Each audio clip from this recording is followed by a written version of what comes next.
Už sveiką protą. Už sveiką protą. Už sveiką širdį. Už sveiką širdį. Ir už nesveikai gerus laikus. Vytautas. 100 metų, 1000 tostų. Arnas, Duraselis. Artūras, mėsininkas.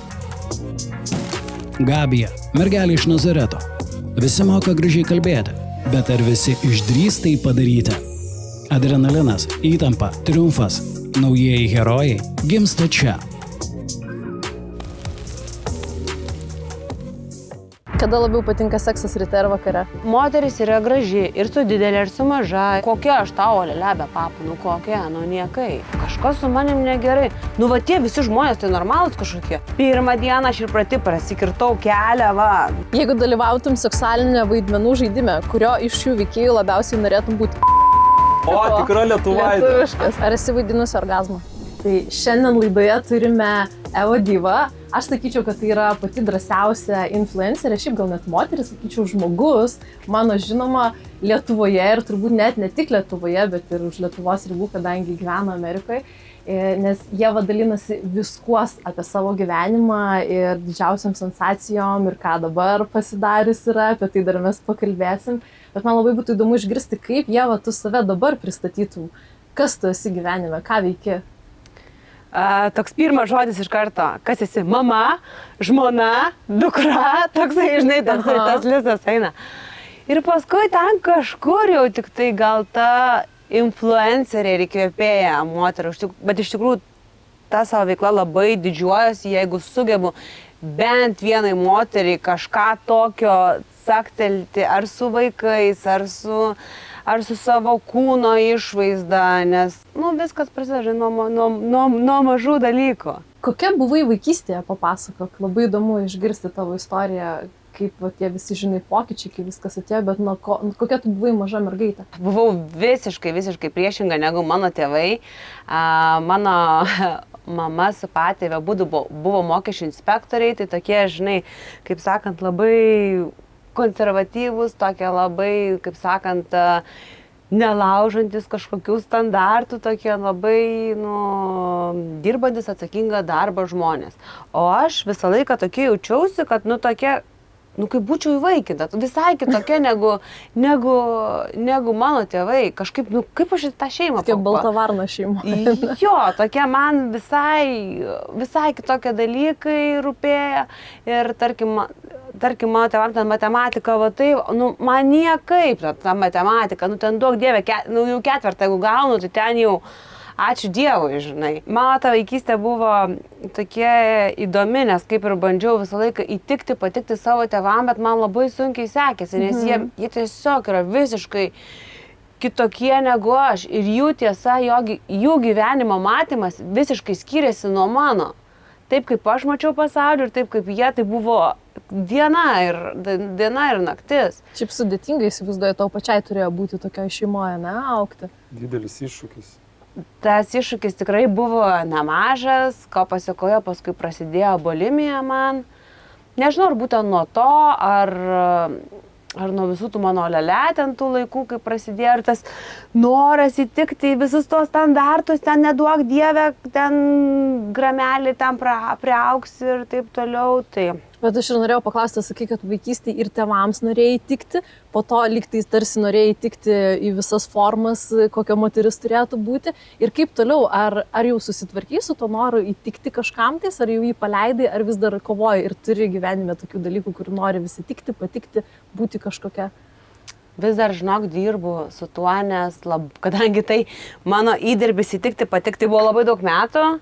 Tai labai sunku, žinai, tai paimti ir klik ir pakeisti, žinai, nes taip atrodo, realiai nori vieno, bet tai visi kiti tai nori kitaip, tai turbūt aš mąstau kažkaip blogai. Galvoju, kad su tavim kažkas nes visą laiką galvoju, kad kažkas su manim negerai. Va tie visi žmonės tai normalūs kažkokie, kodėl man taip atrodo, kad kitaip. Eva, pavyzdžiui, buvai Olelė Pupytė. Kaip atsitiko, kad laikui bėgant supratai, kad nori palikti Olelė Pupytės statusą ir tiesiog būti paprasta mergina? Tai turbūt pamačiau, kad tai niekur neveda tas grožio, žinai, viskas ten apie grožį ir taip toliau. Tai realiai yra į nieką, vis tiek tas mūsų kūnas yra, jis tik tai duotas va šiam gyvenimui toks kaip užvalkalas, va čia, nu, tu jį panaudoji, jis vis tiek sensta, jis vis tiek ir realiai iš to, nu, jokios kaip ir, naudos čia įman kažkaip ten puoselėti ir super, na, aišku, gerai prisižiūrėti yra, bet, nu... Mada praėjo, gyvenimas prasidėjo. Tai va, gyvenimas eina ir supratau, kad ta psichologinė būklė yra daug svarbesnė negu tas mūsų išorinis, kaip sakant, vaizdas. Ir tu visai nesenai ėjai Kamino kelią. Kaip tau iš viso atėjo mintis eiti Kamino kelią ir dar eiti kelią su vaiku? tai yra, man tokia yra visiškai atrodo crazy, neįtikėtina istorija, kad aš šiaip galvoju irgi, ar pasiryščiau, jau čia vienai atrodo yra, žinai, didelis iššūkis žmonėm, ten wow, atrodo čia gyvenimo didžiausia kelionė, tu su vaiku, wow. Kaip? Tai pirmą jau pernai metais viena, tai iš tikrųjų, žinok, žmonėm kažkodėl atrodė anas daug baugesnės, negu šitas su vaiku. Jie buvo labai skirtingi fiziškai, tai tikrai pernai metų tas prancūziškas kelias per visą Ispaniją buvo tikrai sunkesnės. Kiek kilometrų? Tai man gavosi 1000 su viskuo, nes aš paskui dar ėjau ir iki Finisteros, iki Muksijos, ten kur žodžiu, dar pradariau tokį ekstra, kaip sakant, ratuką. Šiaip fiziškai tikrai vienareikšmiškai, jeigu nesate fiziškai pasiruošę, tai nesiūlau to iš karto taip griebti, nes pirmą dieną aš ir pati prasikirtau kelią, randas. Ir aš taip galvoju, bet man buvo toksai gera tokia pliauska, kaip sakė, nes aš čia galvoju, eik, čia aš tiek sportuoju, čia eik, taip, čia pavarė. Pagal psichosomatiką keliai yra ego, žinai, tai būtų, ne? Nežinau, bet čia keliai yra ego. Grinai, pirmą dieną. Ego, ir aš taip galvoju, tai čia man taip, tai čia kaip čia kiti išgyvena. Ir atsiminiau tą filmą, kur yra The Way vadinasi, kai pirmą dieną mirė ten tas išėjęs į Kamino, žodžiu, pagrindinis veikėjas. Nes pirmą dieną, žinok, neveltų 30% metą pirmą dieną. Pirmą dieną įveikti, tai taip. Tokia, žinai, kaip tu atvažiuoji tiesiog iš miesto, va, čia eisiu į kelią. Ir tu tokiu, tipo, fainai čia Susiduri su realybė. Dar lyja, akmenį šlapi, tu jau čia geriausi kedai čia, bet realiai tu žiūri, kad čia aš vos laviruoju, pamečiau ir tas lazdas ėjimo. Ta prasme, ir taip, šiaip ne taip išsigabenau iš to miško kažkaip, ateini, realiai, niekur, kelias kraujuoja, kraujas bėga, žinai. Nėra kur nakvoti, nes kažkaip kiti greičiau nuėjo negu aš ir man nebėra nakvoti. Ir aš buvau užsibukinus, bet kadangi vėlavau labai daug, vėlai tik tai pasiekiau. Atidavė kažkam, aš jau viskas pasiėmiau taksi, tiesiog, nes aš man yra jet lagas atvažiavusi iš Amerikos. O tu tik atskridai iš karto išėjai? Taigi, aišku, taigi čia ego, tai atskridau iš karto ir varau, tai ką? Žodžiu, jet lagas, aš visą tą kelią skruvina, aš bėga, lazdų jau nebeturiu. Pasiėmiau ir sakau, žiūrėkit, vežkit mane iki pirmos vietos, kur rasim nakvot. Tai realiai 4 vietas apvažiavom ir tada, ta prasme, jeigu eiti tiek ieškoti. Ta prasme, realiai, bet čia viskas vyksta, žinai, tam pačiam, kaip ir tam pačiam miestelį, ten kažkur aš neprisidariau ekstra kilometrų, žinai, priekį, bet patarimas nakvoti kapinėse. Nes kapinėse yra vanduo geriamasis, ir yra tas, kaip sakant, grindinys, ant ko pasitiesiu tiesiog miegmaišį, nes visi mes turim tos miegmaišius, kaip einam. Ar buvo momentų, kai jau jautei, kad jau toj palūši? Ant palūžimo tai buvo su vaiku, kai 7 dienas iš eilės lijo ir ta prasme, jau tikrai jau mano vyras sako, pasiimtų tą taksą, važiuok iki tos bažnyčios, pasifotkit, kad tu čia ta prasme, nes realiai, kai 7 dienas tau lyja iš eilės tiesiog pliaupia.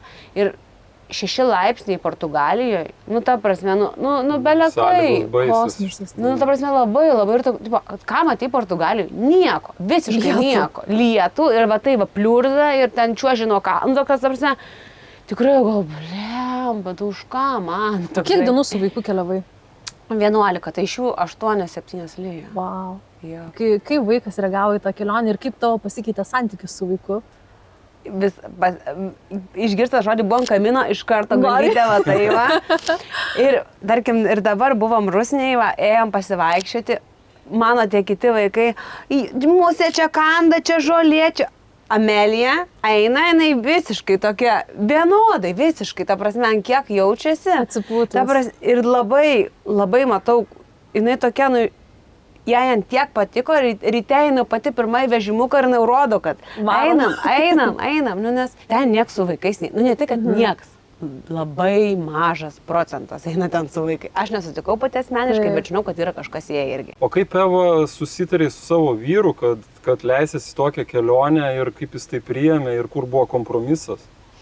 Tai pirmoji kelionė Kamino buvo mano 35 gimtadienio dovana, kad jisai mane išleis. O va šitas, tai su dukra, kadangi pas jį atskrido visa šeima iš Lietuvos, 5 asmenys. Tai automatiškai, kažkaip, kadangi nebūtų namuose per daug žmonių, Sukrito gerai kortas. Kažkaip įkalbėjau, kaip sakant. Tai va, nes mano vyrą prikalbinti tokiam, tai nelabai. Kada supratai, kad jau tikrai įveiks ir kad, wow, mes su dukra labai gerai varom? Kad įveiksiu kažkaip, iš karto žinau. Ta prasme, toks aš... Tiesiog Net nėra kitokios minties, kad, aišku, gali būti visai, bet tiesiog, kada įveiksiu tada, nesvarbu, kad ten bilietai jau buvo, tarkim, už 3 dienų, bet, nežinau, būčiau keitus, ką nors kažką, vis tiek būčiau, nebent ten būtų labai susirgus ar kažko. Žmonės kaip sirgo, nes iš vien lyja, realiai tu vis laikas ir vėjas, ir šlapės. Ir aš galvoju, vieną kartą aš jau galvojau, mums tikrai kapės, nes mes abidvi kaip ledas. Nes ašgi prisidėjau šortų, taip toliau pasidariusi researchą. Geras oras. 5 metų oro prognozijas, visą laiką 25-26 nekaršta. Saulės kremai ten pas man, ta prasme, pasiruošti. Skamba kaip stiprus pasiruošimas labai. Taip, kepurės nuo didelės, nuo saulės, žinai. Tai vieną kartą žmonės sunešė mums šildytuvus, grinai, aš ją visą ten su viskuo ten taip prisukau šildytuvas, va tai ir kažkaip dvies atsikočiau. Tada tai galvojau, tikrai bus kapėts. Bet viskas gerai buvo. Viskas, net slogos nepasigavom, nei aš, nei jinai. Nežinau kaip, tikrai nežinau kaip, bet kažkaip taip. Nes aplinkui žmonės labai sirgo, tikrai labai sirgo, čiaudėjo su temperatūra. Nenormalu, nes kai tu tiek esi plaunamas, kai šalta, vėja, žinai, šlapės pastoviai, tai normalu. Skamba labai įkvepiančiai. Labai. Gerai, pavarom klausimų. Pavarom blitz klausimų. Jeigu būtų mažos salos diktatorė, kokį įstatymą įvestum, kad visi tavęs galėtų klausytis? Nežudyti. Geri įstatymai. Koks dažniausiai tau užduodamas klausimas tave labiausiai erzina? Ar tavo plaukai priauginti? Jeigu dalyvautum seksualinė vaidmenų žaidime, kurio iš šių veikėjų labiausiai norėtum būti? Nepažįstamoji, nepaklusnioji, pagrobėja, pagrobtoji, mokytoja, policininkė. Nepažįstamoji. Kodėl? Pirmas buvo. Jei galėtum turėti supergalią, kokią pasirinktum? Skraidyti. Ar esi ką nors gyvenime pavogus, ką nors? Taip. Ką? 1 klasėje sektuką. Iš klasiokės. Ar mėgsti pirtį? Labai. Ar nueini Čikago į pirtį? Teko būti. Kokie juokingiausi dalykai, kaip pirtinasi amerikiečiais? Juokingiausi turbūt, gal neįprasčiausi man tai, kad eina jie su rūbais ir su kėdais ir ten jogos kilimėlis atsineša ir ten sportuoja ir taip. Viena dalis žmonių yra su maudymosi kostiumėliais, o kita dalis su rūbais ir taip toks, nežinau, kažkaip įdomiai Čikago yra. Kada labiau patinka seksas, ryte ar vakare? Vakare. Išskyrus telefoną, nuo ko esi dar šiek tiek priklausoma? Saldumynų. Kokių? Ką mėgsti labiausiai? 100 lapė. 100 lapė. O, tikra lietuvaitė. Lietuviškas. Alits, kur klubs Elits. Ar yra koks nors žmogus, kuris tau daro blogą įtaką? Nebendrauju su nei vienu, kuris man darytų blogą įtaką. Ar sutinki su teiginiu, kad vyrai ir moteris negali būti tik draugais? Taip. Kodėl?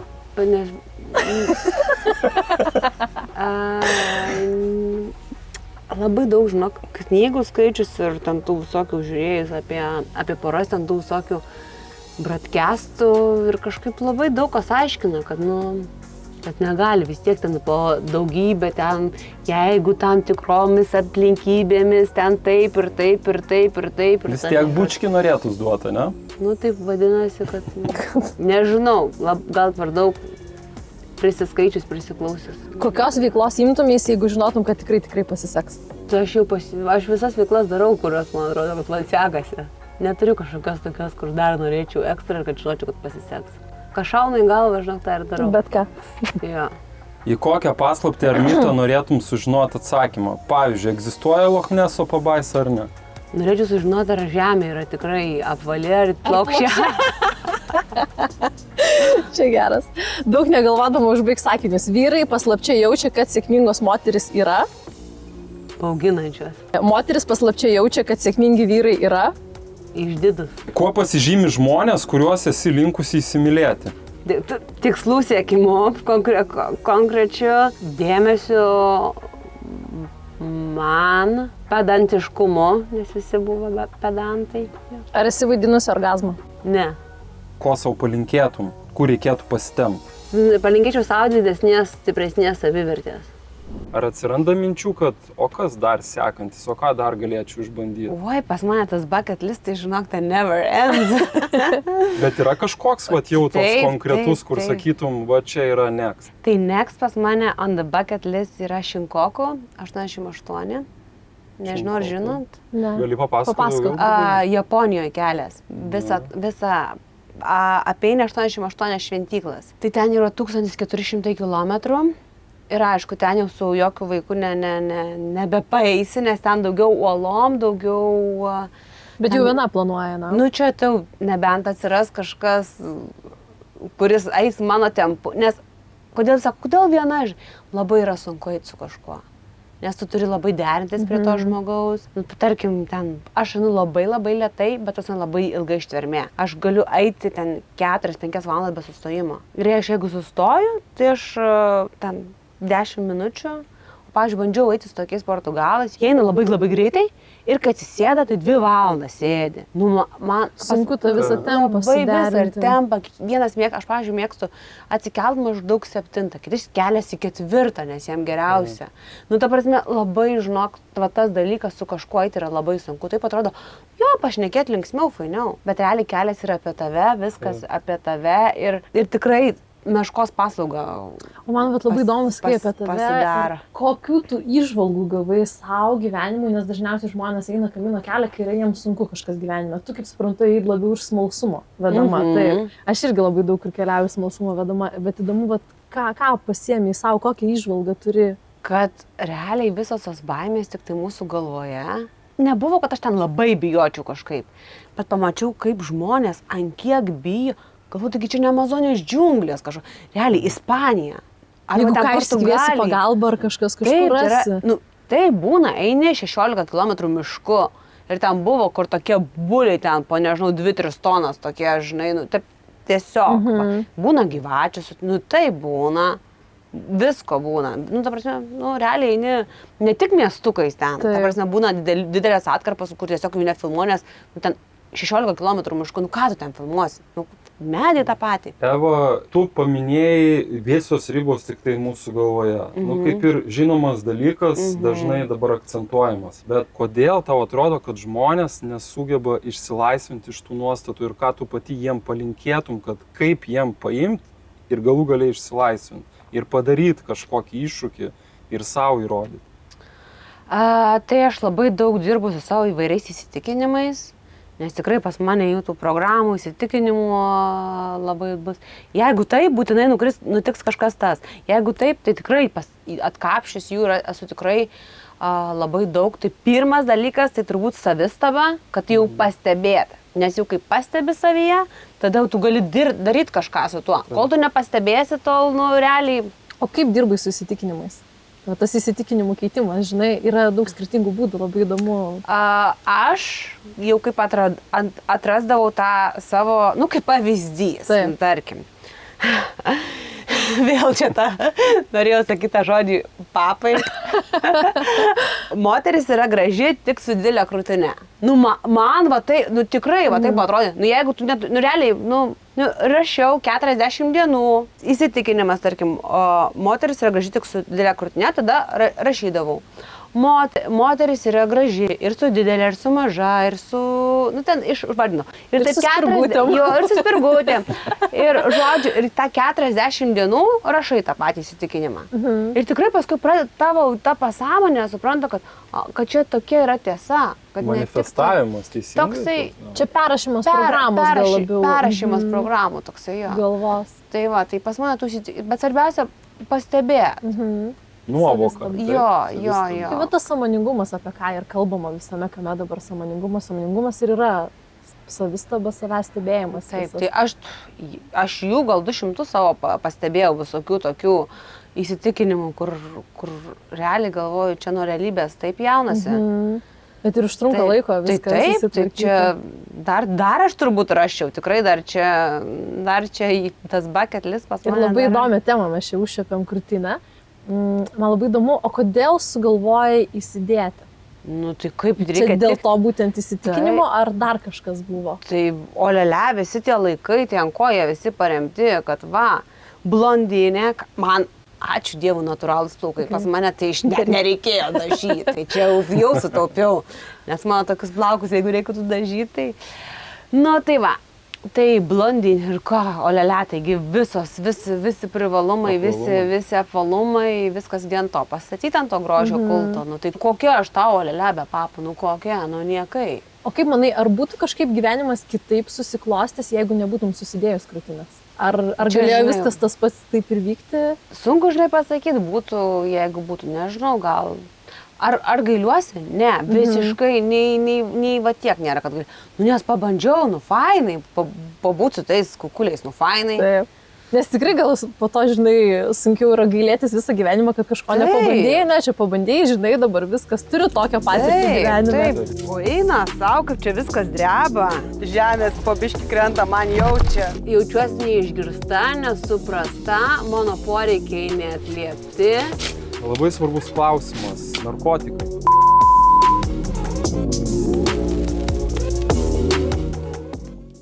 Už sveiką protą. Už sveiką protą. Už sveiką širdį. Už sveiką širdį. Ir už nesveikai gerus laikus. Vytautas. 100 metų, 1000 tostų.